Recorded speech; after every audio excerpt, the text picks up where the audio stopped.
Thank you, Mr. Chairman, and welcome back, Secretary Lew. Today we receive the annual report of the Financial Stability Oversight Council as required by law.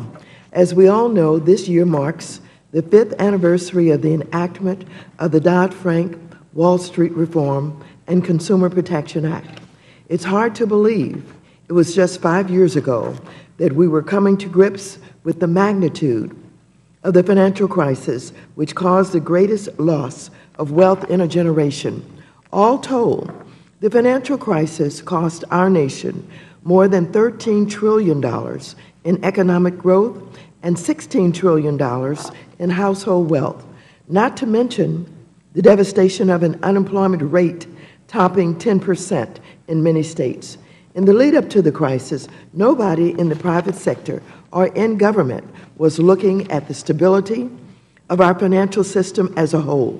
Nobody was looking at the big picture, and nobody had the responsibility to deal with emerging threats before they caused damage to our economy.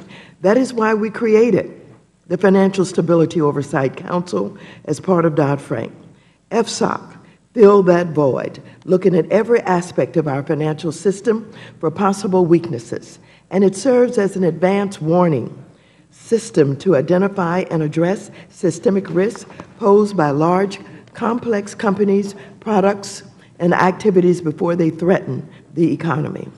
The Council has ensured for the first time that our financial regulators are working collaboratively to identify and respond to emerging threats to financial stability, and with their February announcement outlining enhanced engagement and opportunities for public input, they have doubled their efforts to engage with the industry and Congress in a transparent manner.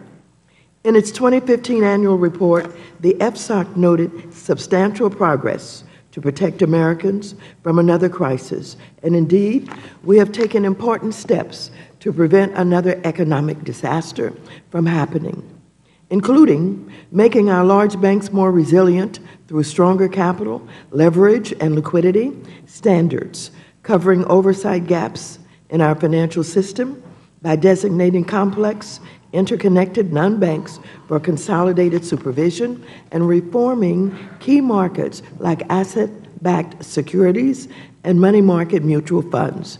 However, 5 years after Dodd-Frank became law, my Republican colleagues remain fighting the battles of the past. They continue to believe that if only we roll back all of the rules of the road, the financial system would magically unlock growth and the market would suddenly police itself. And they continue to ignore the lessons of the last crisis by doing all they can to undermine FSOC under the guise of oversight. By focusing merely on dismantling Dodd-Frank, my colleagues on the other side of the aisle impede Congress's ability to focus on the new, emerging threats to financial stability identified in FSOC's 2015 annual report. Like the Consumer Financial Protection Bureau, destroying FSOC has become a leading component of the Republican deregulatory agenda.